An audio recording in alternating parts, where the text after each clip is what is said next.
Hello and welcome to Loppy Loves Iceland. If you haven't been here before, my name is Lauren and on this channel I talk about my life as an immigrant living in Iceland. And it has been 3 months since my last video, which is crazy. I don't normally take that much of a break when I do, but I thought today I'd just do a little life update video because it's been a really long time since I've done one, and talk about the strange winter that we've had in Iceland this year.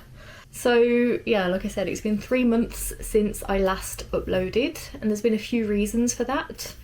One of them is that it was a difficult winter for me. So I have done videos about this in the past, but the winter in Iceland can really affect you sometimes, and I'm usually not too badly affected by it, but there have been a few winters that have really got to me, and this was just one of them. I always forget to take my vitamin D here. I used to always take it in the UK all year and was fine taking it, but for some reason in Iceland I always forget. So that's definitely had an effect. And because of the winter affecting me, it affects my creativity. And then I find it hard to think of video ideas, I find it hard to make jewellery for my business. There's lots of things that are affected by the winter here. If I'm not taking my vitamin D and if I just feel low from the winter. Another reason is that I have just been avoiding social media in general. Actually, I'm not on any social media as much.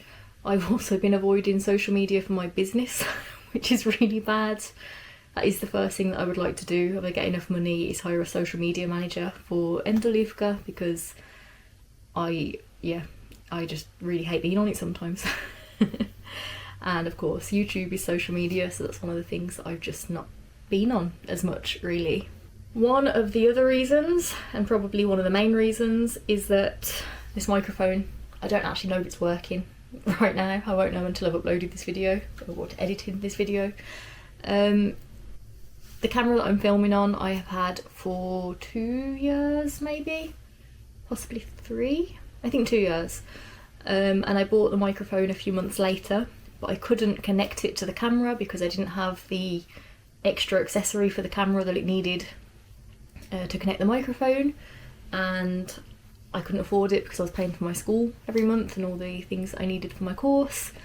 I finally bought the accessory I need on Black Friday, but I just didn't get around to setting it up, and I actually don't know if it is set up correctly right now.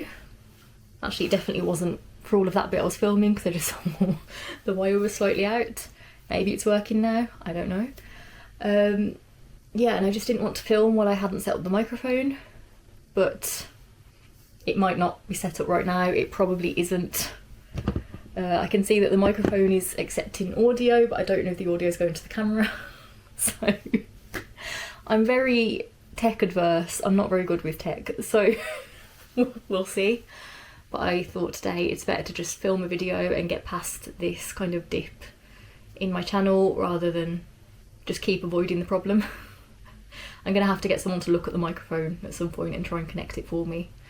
Yeah, and it's just been a strange winter overall. So yeah, let's get into that. This winter has been not cold. Maybe it's cold for some people, but for Iceland this is not a cold winter. It's been really strange, really mild, and there hasn't been a lot of wind either, really, which is very unusual. It's nice, I like the no wind. I don't like the not cold, but the no wind is very good. Yeah, autumn was really long this year. Icelandic autumn is usually quite short, and it was a good while this year, which is my favourite season, so I was happy about that. But yeah, this winter we haven't had a lot of snow. I don't think we had any snow in January that I can remember. We've had snow here in Selfoss this week, but it is already melting away, and it is currently 2 degrees today. Like plus 2 degrees. It was also the warmest Christmas on record in Iceland this year. I can't remember the temperature in Selfoss, but I think it was maybe 8 degrees. But in Seyðisfjörður in East Iceland, it was 19.8 degrees Celsius. It's either 19.8 or 19.2. There was different records that I could find, but it was really warm. And Christmas in Iceland, I mean the 24th of December, like Christmas Eve elsewhere. But yeah, it was very strange to have such a warm Christmas. And I also feel it hasn't really been raining that much this winter. Like, it just hasn't been wet at all. It's rained obviously a few times, but not a lot overall, and no snow. So it's just a really weird time of year, and we will see what happens in the summer. I hope that it's not like the summer's going to make up for the winter. Yeah, so we'll see what happens. But it's been odd this year. Things have been strange. And there has been a lot of sickness this winter, I feel. Like, more than usual. There's always a lot of sickness here in the winter, but I feel like there's been a lot more. At my workplace, I feel like people are getting sick more frequently, and a lot more people are getting sick and not faking it. Like, you can tell they're sick because they're coming coughing and sneezing. My boyfriend has been ill a lot this winter. He's currently sick, and I think it's his 4th or 5th time this winter with a bad cold, and he doesn't normally catch them very often.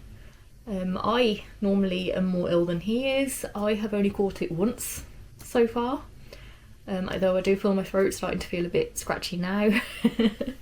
And when I had the cold, it was only a few weeks ago, so I hope I'm not catching it again. It's been a lot more this winter, and also more severe for some people.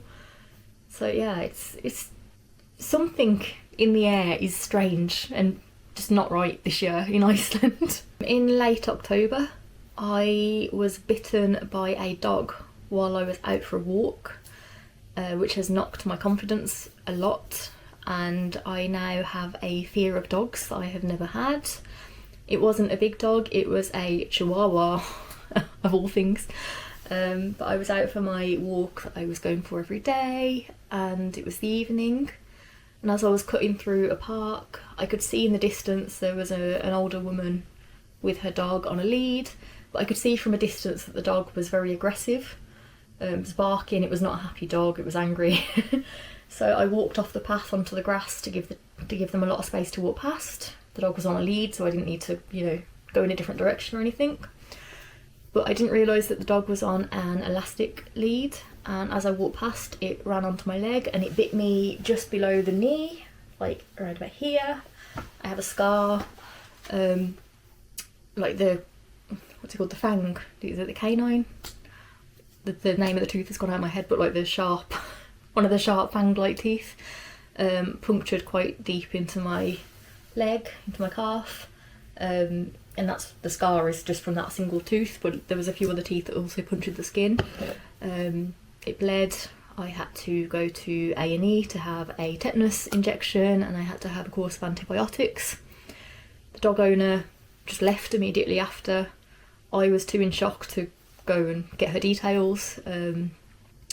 So yeah, the police, they took a report, but they couldn't find the woman or anything. And yeah, that has really affected my confidence after that situation, and now I don't go for walks as often anymore.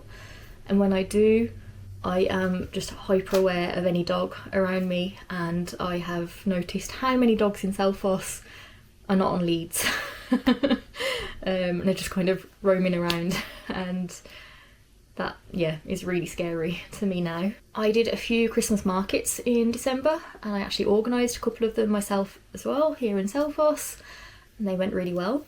And at those markets, from talking to other sellers and customers, I was told to create some Iceland themed artwork, which I was thinking about for a while anyway.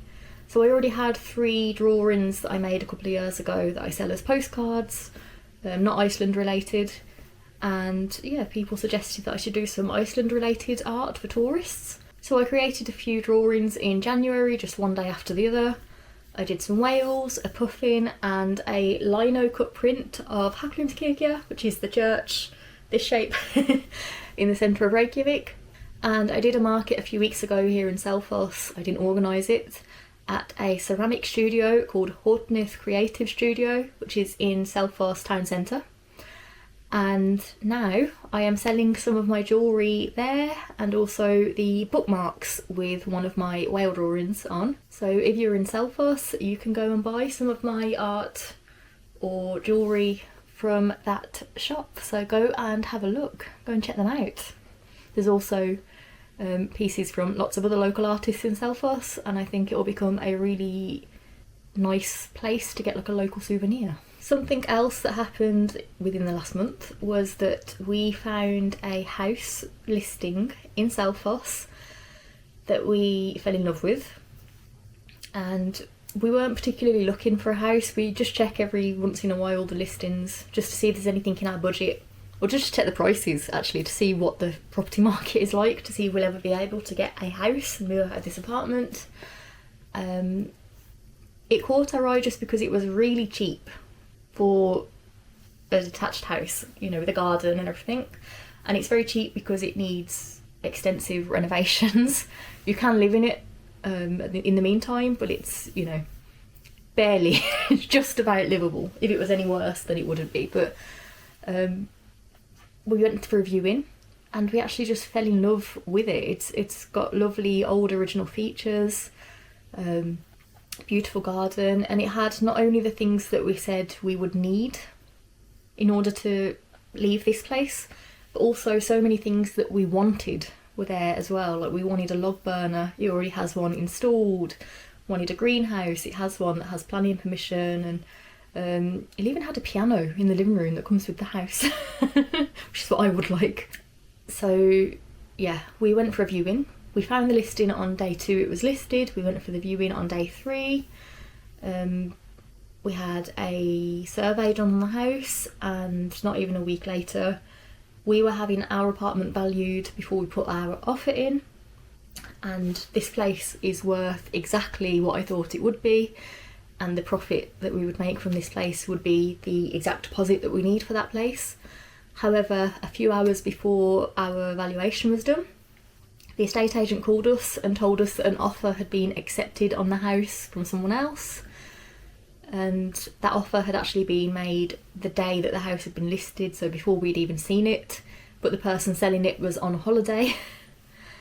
So they couldn't accept the offer until they were back because they didn't receive the offer. So even if we hadn't waited to value our apartment, the other offer might have been accepted. We don't know how much the offer was. So we haven't got it. However, we were told from the estate agent that the person who had put the offer in had about a week to get everything in order to see if they were actually going to buy the house. So it was just an accepted offer, it wasn't a definite sale. And the property listing, that was 2 weeks ago, the property listing still just has accepted offer written on it and not sold, like the other listings that have been sold have. So yeah, there's still a tiny glimmer of hope that we might be able to get that house. We walk by it a lot, we are just in love, it's in the right location, it's, you know, it has the things that we want, the things that we need, it has the garden, beautiful views, it's just exactly what we wanted. And it will be expensive to renovate, but if we're living there, you know, we can do it over time, it doesn't all need to be immediately. So we hope that we can get it. It looks like it might be sold, but it's just, there's a tiny glimmer of hope that we could get that place. But if we can't get that house, we are not selling our apartment. We will just sell our apartment if we get an accepted offer on that house, because we love it. And yeah, finally this summer will be the first summer that we are not studying, we're not in school and having to do our final projects in 3 years. So yeah, the last 3 years I was doing my jewellery diplomas, my boyfriend was doing them for the last 2 years, and yeah, we were spending so much money every month on it, but we were also spending all of our time doing our coursework. And we haven't been able to use our garden, or my father-in-law's garden, for a few years because we haven't had time to do any gardening. The first year that we had this garden, we share it with our upstairs neighbours, we grew some vegetables, we had our flower bed, but then for the last 3 years it's all just gone overgrown where we were growing things because we haven't had time. This summer will be the first time that we can, and we're both excited for it. So this weekend I've been preparing for what we're going to grow in the garden, going through our old seeds. I've also ordered some new seeds, and yeah, we're just working out where everything will be. And if we get the house, we will probably, or potentially be in the house this summer if we manage to buy it. Yeah, and we'll have a huge garden to play with, which will be lovely. So that is my update. I will try to post another video soon, but like I said, it's just this winter has got to me a lot. But I was thinking actually it would be nice to do another Iceland Q&A soon, because it's been a really long time since I've done one of those. So if you have any questions about just Iceland in general, or my life in Iceland, anything you want to ask me, let me know in the comments, message me on Instagram, message me on Facebook, and yeah, just give me your questions for a future Q&A video. So thank you for watching. I hope you have a lovely day, and I will see you in the next one. Bye!